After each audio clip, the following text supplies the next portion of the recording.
నమస్కారం. BRK money control కి స్వాగతం. నేను మీ కీర్తి. ఈ రోజు మనతో పాటు ఉన్నారు సిఏ కృష్ణ నిధానా గారు. సార్ని అడిగి మనకున్న డౌట్స్ క్లారిఫై చేసుకుందాం. నమస్కారం సార్. సార్, ఇప్పుడు మనం చూసుకుంటే జిఎస్టి రిజిస్ట్రేషన్ ప్రాసెస్ ఏంటి, ఆ రిజిస్ట్రేషన్ టైంలో తీసుకోవాల్సిన జాగ్రత్తలు ఏంటి సార్? ఈ జిఎస్టి రిజిస్ట్రేషన్ ప్రాసెస్ అనేది బేసికల్గా మనకి జిఎస్టి డిపార్ట్మెంట్ ఒక సైట్ ఇచ్చిందండి, gst.gov.in అని చెప్పి. ఇది గవర్నమెంట్ వెబ్సైట్. సో ఈ గవర్నమెంట్ వెబ్సైట్లో మనం ఏం చేయాలంటే, ఎవరైతే జిఎస్టి రిజిస్ట్రేషన్ కావాలనుకుంటున్నారో వాళ్ళు వాలంటరీగా లాగిన్, ఎలా అయితే మన ఫేస్బుక్ కానీ ఇన్స్టాగ్రామ్లో లాగిన్ ఒకటి క్రియేట్ చేసుకుంటామో, అలా ఒక లాగిన్ అనేది పాన్ నెంబర్ బేస్ చేసుకుని క్రియేట్ చేసుకొని దాన్ని బేస్ చేసి మీ డాక్యుమెంటేషన్ అంతా అప్లోడ్ చేయాలి. ఫర్ ఎగ్జాంపుల్, మీరు ఒక కంపెనీ అనుకోండి, కంపెనీ ఇన్కార్పొరేషన్ సర్టిఫికేట్, ఆ కంపెనీకి సంబంధించిన డైరెక్టర్స్ డీటెయిల్స్, ఎక్కడైతే మనం ప్లేస్ ఆఫ్ బిజినెస్ మనం బిజినెస్ చేస్తున్నామో దానికి సంబంధించిన రెంటల్ అగ్రిమెంట్ అయితే రెంటల్ అగ్రిమెంట్, లీజ్ అగ్రిమెంట్ అయితే లీజ్ అగ్రిమెంట్, ఓన్ ప్రాపర్టీ అయితే ఓన్ సేల్ డీడ్, దానికి సంబంధించిన property tax receipt, plus electricity bill ఉంటే ఎలక్ట్రిసిటీ బిల్, ఇవన్నీ మనం అటాచ్ చేసి మనం జిఎస్టి డిపార్ట్మెంట్కి సబ్మిట్ చేయాలి ఫస్ట్. సో ఈ స్టెప్ తర్వాత ఏమవుతుందంటే, ఆధార్ అథెంటికేషన్ సెకండ్ ప్రాసెస్లో చేయాల్సి వస్తుంది. డాక్యుమెంట్స్ అన్ని ఆన్లైన్లోనే సబ్మిట్ చేయాలి. ఆఫ్టర్ దట్ మన ఆధార్ అథెంటికేషన్ ఓటీపీ ద్వారా చేయాలి. తర్వాత మనకి జిఎస్టి సువిధా కేంద్రాస్ అని కొత్తగా ఏర్పాటు చేశారు.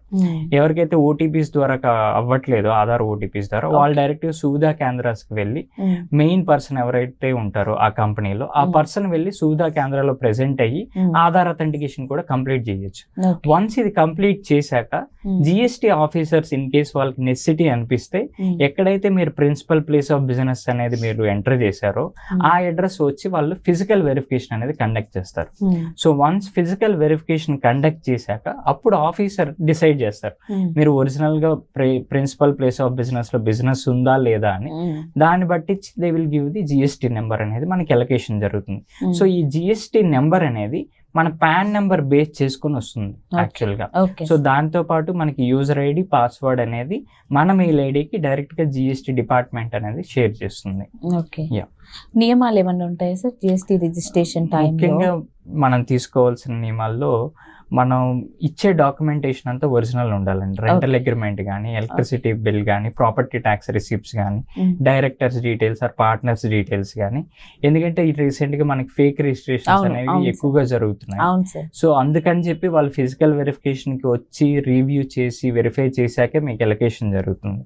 సో అలాంటి రిజిస్ట్రేషన్ అనేది రాకుండా మనం అవాయిడ్ చేయాలంటే కంపల్సరీ విత్ ఒరిజినల్ డాక్యుమెంటేషన్ తో మనం అప్లై చేయాలి. ఒకే అడ్రస్ లో మల్టిపుల్ రిజిస్ట్రేషన్స్ తీసుకోకుండా డిఫరెంట్ అడ్రస్ లో డిఫరెంట్ జిఎస్టి రిజిస్ట్రేషన్స్ అనేది తీసుకోవాల్సి వస్తుంది. అంటే ఇది ఒరిజినలా లేదనుకో ఫ్రాడా అనేది ఎలా తెలుసుకోవాలి సార్? అంటే వాళ్ళు కంపల్సరీ జిఎస్టి ఆఫీసర్స్ ఎవరైతే ఉంటారో మనం రిజిస్ట్రేషన్ కి అప్లై చేశాక వాళ్ళు ఫిజికల్ వెరిఫికేషన్ కోసం వస్తున్నారండి. సో వాళ్ళు ఏదైతే మీరు అడ్రస్ ఇచ్చారో ఆ అడ్రస్ కి వచ్చి డైరెక్ట్ గా వాళ్ళు చూసి ఒక రిపోర్ట్ సబ్మిట్ చేస్తే గానీ నెక్స్ట్ స్టేజ్ కి మీకు ఫైల్ అనేది మూవ్ అవ్వట్లేదు. ఈవెన్ ఆఫ్టర్ రిజిస్ట్రేషన్ నెంబర్ మీకు జిఎస్టి నెంబర్ వచ్చాక కూడా రీసెంట్ గా గవర్నమెంట్ ఇనిషియేషన్ చేసింది ఏంటంటే వెల్కమ్ లెటర్స్ అని పోస్టల్ డిపార్ట్మెంట్ ద్వారా పంపిస్తున్నారు. సో ఆ వెల్కమ్ లెటర్ డైరెక్ట్ గా పోస్ట్ మ్యాన్ ఎవరైతే ఉంటారో వాళ్ళు తీసుకొచ్చి ఆ అడ్రస్ లో చూస్తారు. అక్కడ ఎవరైనా ఉంటే ఓకే, ఆర్ఎల్స్ లేదంటే మళ్ళీ డిపార్ట్మెంట్ కి అది రిటర్న్ చేస్తున్నారు. అలా ఏవైతే లెటర్స్ రిటర్న్ అవుతున్నాయో ఆ రిజిస్ట్రేషన్ అన్నింటినీ గవర్నమెంట్ మళ్ళీ క్యాన్సిల్ చేస్తుంది. సో కంపల్సరీ ఒరిజినల్ గా మన ప్లేస్ ఏదైతే ఇచ్చామో అందులో మనం బిజినెస్ చేస్తుంటేనే ఆ డాక్యుమెంటేషన్ అనేది మనం అప్లోడ్ చేయాలి. ప్రాసెస్ అంటే తెలియని వాళ్ళకి చాలా నీట్ గా ఎక్స్ప్లెయిన్ చేసి చెప్పారు. Thank you so much sir. Thank you.